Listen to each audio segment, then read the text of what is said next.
अभय सिंह जी, कल और आज में जमीन आसमान का फर्क है। आज तमाम रिहायशी इलाकों पर एक के बाद एक मिसाइल अटैक्स खार्किव पर अलग अलग जगहों पर हो रहा है। आखिर किस तरफ इस जंग को ले जाता हुआ रूस इस वक्त दिख रहा है? क्या है व्लादिमीर पुतिन की सोच? किस तरह का विध्वंस वो इस वक्त और तबाही चाह रहे हैं? साहब नमस्कार।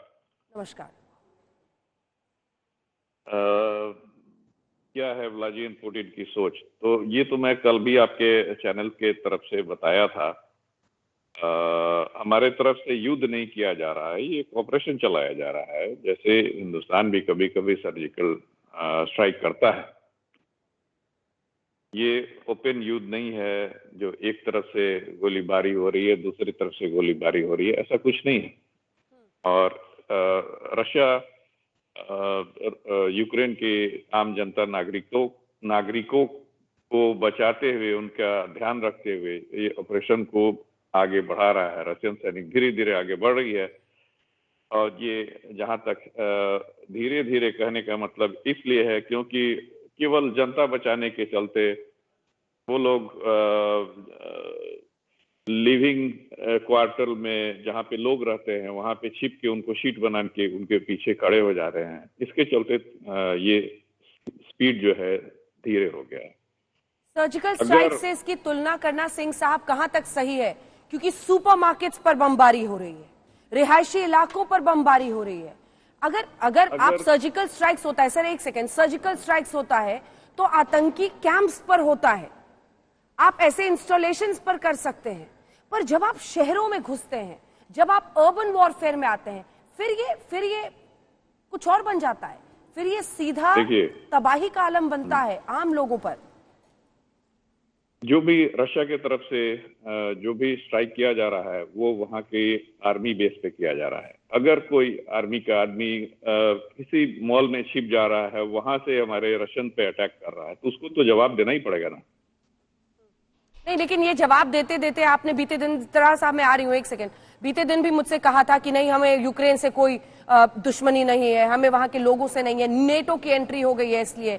न्यूक्लियर वॉरफेयर पर भी आपने कहा था कि हम रिएक्शन में ही ऐसा करेंगे। लेकिन अब तो ये धमकी बहुत रियल बन गई है ना, क्योंकि जो बोला उन्होंने उससे वो हट के करते चले गए। सर पुतिन साहब ने कहा कि मैं हमला नहीं करूंगा, उन्होंने कर दिया। आपने बीते दिन मुझे बताया कि नहीं, हम न्यूक्लियर आर्म्स का इस्तेमाल नहीं करेंगे, हम यूक्रेन को टारगेट नहीं कर रहे हैं। लेकिन यूक्रेन को टारगेट नहीं कर रहे हैं, पर यूक्रेन ही तो टारगेट हो रहा है सर।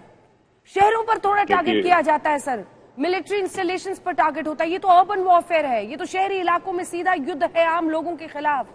सर देखिए, ये अब तो वहां के जेलेंस्की से पूछिए कि वो लोगों में हथियार क्यों बांट रहे हैं, जेल से छोड़े हुए कैदियों को छोड़ करके हथियार उनको क्यों दे रहे हैं, क्या मकसद है उनका। और ये तो समझी हुई बात है कि अगला सरकार जो आएगा उसको डिस्टर्ब करने के लिए कि वहां पे चोरी डकैती और रेपेज हो, अगले सरकार को डिस्टर्ब करने के लिए वो लोग फ्री में चोर लोगों को हथियार बांट रहे हैं। रोड पे सारे लोगों को हथियार बांट रहे हैं।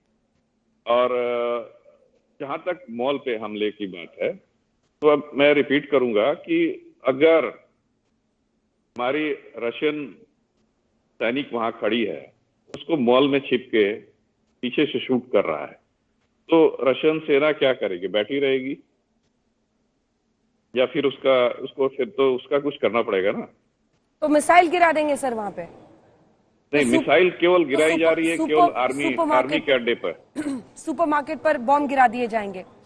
आज कीव का क्या होगा सर? आज कीव पर क्या होगा? आज की रात कीव पर भारी बताई जा रही है।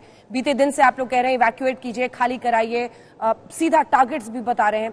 क्या करेंगे कीव पर? एयर रेड सायरन्स वहां पर लगातार बज रहे हैं। ये लोगों को हताश करने के लिए बजाया जा रहा है यूक्रेनियन की तरफ से। तो आज क्या आप आज तक पर फुल कंफर्मेशन दे सकते हैं कि आज की रात या कीव पर मिसाइल्स और बमबारी नहीं होगी? क्या आप ये कह सकते हैं? रेसिडेंशियल एरिया पे कभी नहीं होगी। आप वहां पे लोगों को न छुपाएं, सैनिकों को न छुपाएं। अगर सैनिक वहां से छिप के वार करेंगे तभी उन पे जवाबी कार्रवाई होगी।